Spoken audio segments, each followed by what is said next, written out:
Temple Challenge Cup is up next. College 8s, Cornell on the right, Trinity on the left. And away again, clean start. Trinity College National University champions in the senior 8s this year, so we'd expect them to be quick out of the line. We wouldn't be too shy in terms of speed of this crew. Nicely off the start though. Cornell University in the coxswain seat, driving this crew. Catherine Folb, Eric Johnson in the stroke seat. That's the line that you want coming through the first 250 meters, which we are now through. Just giving you a little rundown here. So we're going to show you the summary of the first, a little highlights of the first half of this event before we join them live in the second part. But early stages, Cornell closest to us here, just by a quarter of a length, hugging the booms on the far side. Trinity College Dublin. And the crew's now settling into pace here, coming down to around 34 strokes per minute. So if you put a clock on this, you'd look at about 34. So this is now the crews as they go through the 40 points, traditionally the halfway mark. We're joining them live here, and it has to be said, although some dodgy steering here coming from Trinity, they've come right off the booms here. I would not be doing this if I was in the coxswain seat. You really want to hug it, but they're down by, they're now getting the warning by the umpire.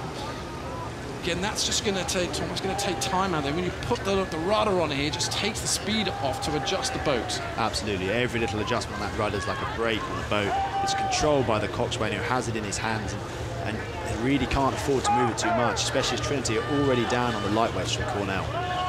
Well, this is going to be a real grudge match here because they have not let go Trinity College Dublin here. It's about a half a length as we go through the sort of the 2/3 mark here. We're coming towards Upper Thames and Remenham Club here. Half a length, Cornell, winners of the men's lightweight 8s at the Eastern Sprints this year. Winners of the men's lightweight 8s at the National Championships as well. So plenty of form, semi-finalists in this event last year, beaten by Brooks, who went on to win that. Oxford Brooks, so plenty of form, plenty of speed. The lightweights now just slightly ahead on the rate if you just take a step back and look here to the right of your picture. When you talk about Cornell here, they're racing for more than just the Temple Challenge Cup. They're actually undefeated in the lightweight season in the Varsity 8 this year. So defeat would not go down well with the guys at that university. But they're not looking like they're going to be taken back here. They're rowing strong, rowing long, and that's what we like to see in the Henley headwind. Just show we just had a shot there. 3:09 was the time to Fawley, the record in this event at 2:57 back in 2011.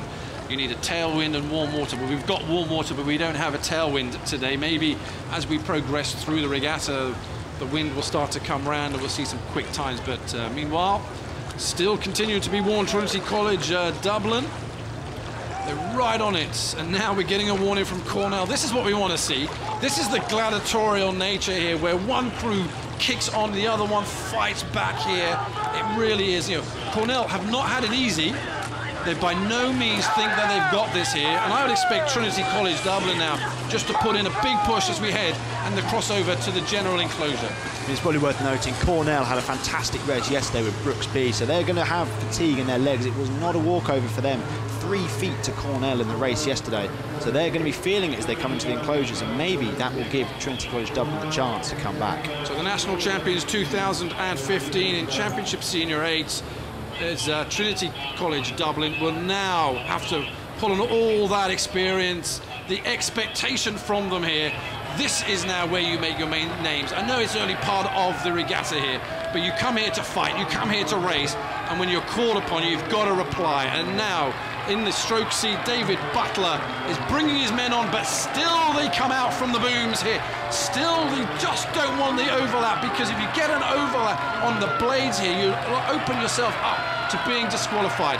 We are racing right to the line. We're halfway down the stewards' enclosure. What an absolutely phenomenal race coming into the enclosures. It is neck and neck. I mean, there must be 3/4, half a length in this. Can still be done, Tom. Can still be done. One last big push here from Trinity College Dublin is required as the crews just come down the middle of the course here.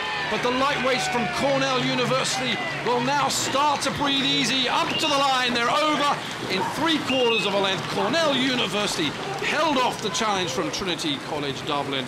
And these are the kind of races that we come to see at Henley Royal Regatta.